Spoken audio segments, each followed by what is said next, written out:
नमस्कार, मैं हूं अमित राघव। आप देख रहे हैं 18 इंडिया नेटवर्क पर इस वक्त की सबसे बड़ी खबर। देश और दुनिया की बड़ी खबरों से जुड़े रहने के लिए देखते रहिए 18 इंडिया नेटवर्क। छत्तीसगढ़ में नक्सली हमले में शहीद हुए देश के वीर जवानों को 18 इंडिया नेटवर्क की तरफ से भावपूर्ण श्रद्धांजलि।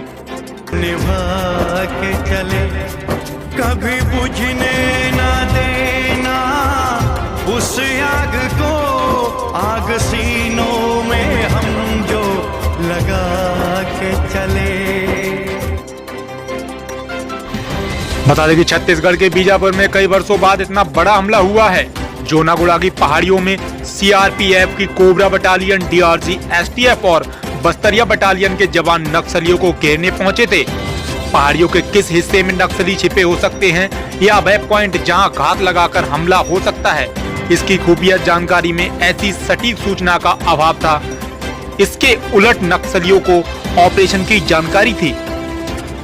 बता दें कि केंद्रीय सुरक्षा बल के एक अधिकारी जो तर्रेम ऑपरेशन से जुड़े थे, उन्होंने बताया कि यह संयुक्त ऑपरेशन था। सब कुछ तय रणनीति के तहत हो रहा था।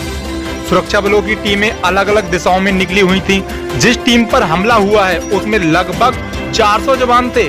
नक्सलियों की संख्या लगभग 800 से अधिक बताई जा रही थी। नक्सल हमले के बारे में जो खुफिया सूचना साझा की गई उसमें एरिया का जिक्र था। पॉइंट को लेकर कोई इनपुट नहीं था।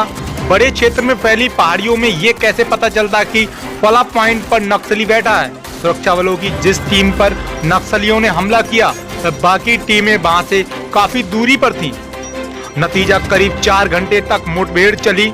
दूसरी टीमें मदद के लिए नहीं पहुंच सकी। नक्सलियों ने इसका भरपूर फायदा उठाया। उन्होंने सही जवानों के हथियार, गोला बारूद व संचार उपकरण भी लूट लिए। बता दें कि कार्रवाई के लिए पतझड़ का इंतजार था सुरक्षा बलों के लिए।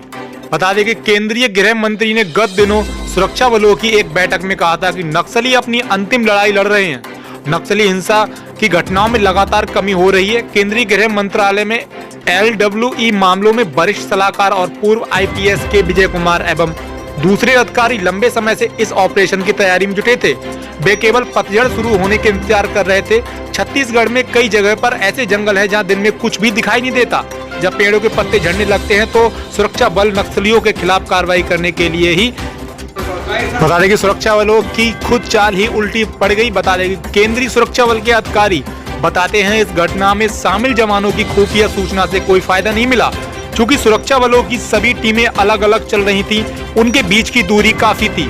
नक्सलियों ने आसानी से एक टीम को घेर लिया। खास बात यह है कि नक्सलियों को इस ऑपरेशन की जानकारी थी। वे जानते थे कि कहां पर कितने जवानों की टीम चल रही है।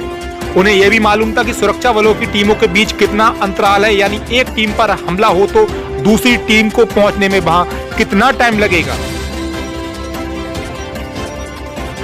नक्सलियों ने ये होमवर्क कर लिया था।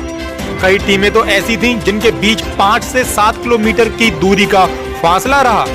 मैदानी इलाके की बात अलग है। पहाड़ पर 2 किलोमीटर की दूरी तय करने में कई घंटों लग जाते हैं। इस हमले में भी वही हुआ। अगर सुरक्षा बलों की कोई एक टीम वहां समय रहते पहुंच जाती तो कई जवानों को बचाया जा सकता था।